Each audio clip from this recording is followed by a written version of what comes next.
भले ही आज चीन की कम्युनिस्ट पार्टी ऑफ चाइना अपने देश में 100 साल पूरे होने का जश्न मना रही हो, मगर कुछ देश और उस देश के निर्वासित लोग कम्युनिस्ट पार्टी ऑफ चीन के इस जश्न की कड़े शब्दों में निंदा करते हुए उसके इस सेलिब्रेशन को ब्लैक डे के तौर पर मना रहे हैं। हिमाचल प्रदेश के धर्मशाला की ग्लोबल सिटी मैक्लोडगंज में बीते 60 सालों से निर्वासितों की जिंदगी जी रहे तिब्बतियों ने आज मैक्लोडगंज की चौक पर इकट्ठा होकर कैंडल मार्च निकाला और सीपीसी के सेलिब्रेशन की कड़े शब्दों में निंदा की। इस दौरान रीजनल तिब्बत वुमेन एसोसिएशन और सेंट्रल तिब्बत वुमेन एसोसिएशन के पदाधिकारियों समेत निर्वासित तिब्बतियों ने कहा कि चीन के राष्ट्रपति और उनकी पार्टी देश और दुनिया की आंखों में सदा से धूल झोंकते आए हैं और आज भी झोंक रही हैं, मगर उनका ये ढकोसला लंबे समय तक नहीं चलने वाला है। आज नहीं तो कल उनका पर्दाफाश जरूर होगा। वो दुनिया के सामने मानव अधिकारों की दुहाई देते हैं, मगर सच तो ये है कि आज उनका कोई भी पड़ोसी देश उनके साथ नहीं है। चीन की विस्तारवादी नीति ने चीन की हर जगह पोल खोल कर रख दी है। रीजनल तिब्बत वुमेन एसोसिएशन की अध्यक्ष तेंजिन नीमा ने कहा कि शी जिनपिंग आज भले ही तिब्बत के विकास की बात करते हों, मगर हकीकत तो ये है कि उन्होंने तिब्बत के संसाधनों और यहाँ के लोगों का भरपूर शोषण किया है। विकास के नाम पर अपने प्रोजेक्ट स्थापित कर रखे हैं और तिब्बत को अंदर ही अंदर खोखला कर दिया है। सीटीडब्ल्यू की प्रोजेक्ट ऑफिसर तेंजिन थांद्रो ने कहा कि अरुणाचल प्रदेश और तिब्बत में शी जिनपिंग के दौरे के मद्देनजर पड़ोसी देशों को कड़ी निगरानी से देखना चाहिए और भारत को भी इस पर संज्ञान लेना चाहिए। Project officer at central Tibet women's association. आज यहाँ पे जो कार्यक्रम किया गया है किस उद्देश्य से किया है?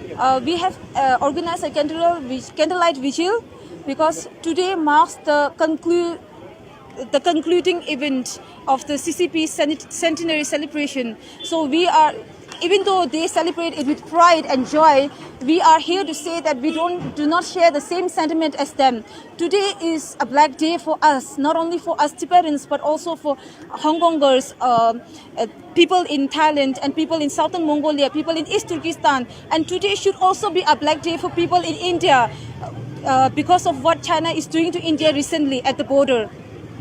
अभी जो राष्ट्रपति हैं चीन के जिनपिंग वो अभी तिब्बत गए हैं, तो किस तरह देखते हैं उनका टूर को? Even though the world might witness it as a grand tour, we believe that this is a dangerous movement on behalf of China to showcase to the world that everything is right in Tibet, but the actual case is opposite of that. Everything is not right in Tibet. If Xi Jinping continues to visit Tibet, then the people there in Tibet will be more anxious because he will be only there to tighten the freedom, the little freedom that there is left in Tibet. अभी अरुणाचल प्रदेश में भी Xi Jinping गए हैं, जो Brahmaputra dam है उसको देखने के लिए, किस तरह देखते हैं उसको? Obviously, we know what China had done till now. They occupied Tibet to control all the river sources of Asia, and the recent visit itself is a monument, is a testament to the evil planning of China. Through rivers, through controlling the rivers, he wants to control the South Asian countries. महिलाओं के ऊपर जो अत्याचार हो रहे हैं China में, तो आप किस तरह देखते हैं? Obviously, China has no recourse for human rights at all. We have seen it.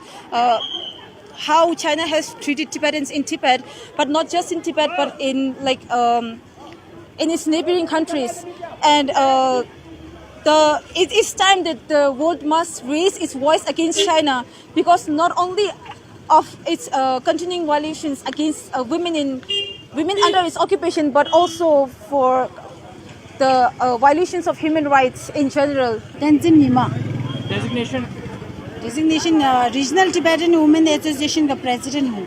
वो यहाँ पर अभी चाइनीज़ का जो तिब्बत में उनका जो कम्युनिस्ट पार्टी जो है उनका 100 साल पूरा हुआ है, तो वो लोग सेलिब्रेट कर रहे हैं। लेकिन हम लोग यहाँ पर इसलिए प्रोटेस्ट कर रहे हैं क्योंकि ना तिब्बत में 100 साल से ना लोग ना अभी भी ना टॉर्चर कर रहे हैं ना चाइनीज़ लोग, तो इसलिए तिब्बत कोई भी ना खुश नहीं है वहाँ पर ना, सब ना उनकी नीचे ना अंडर में बहुत सारे ना दुख सह के बैठे हुए हैं, इसलिए तो उनको प्रोटेस्ट करने के लिए हमने ये दिन रखा हुआ है। शी जिनपिंग का कहना है कि तिब्बत में काफ़ी विकास हुआ है, तो उसको किस तरह देखते हैं?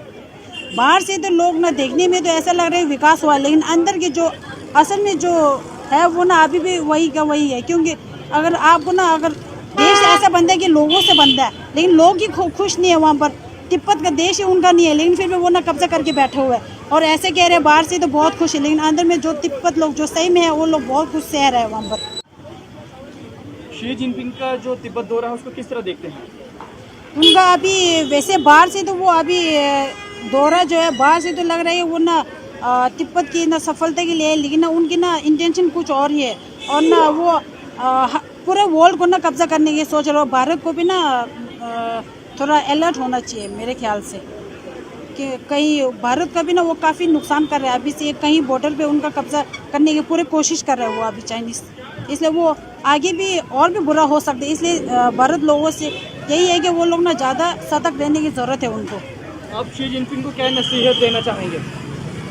यही नसीहत देना चाहेंगे कि वो जो अभी कर रहे हैं वो बंद करे और तिब्बत लोगों को हो सके तो अपना देश वापस दे और जो तिब्बत में जो लोग हैं उनको ना चैन से रहने दे।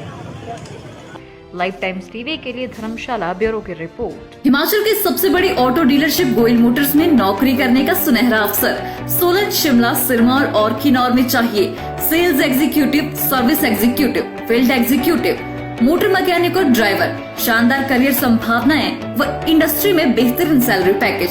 तो आज ही कॉल करें 9418035372 पर और ईमेल से भेजिए अपना बायोडाटा hr@goilmotor.com पर।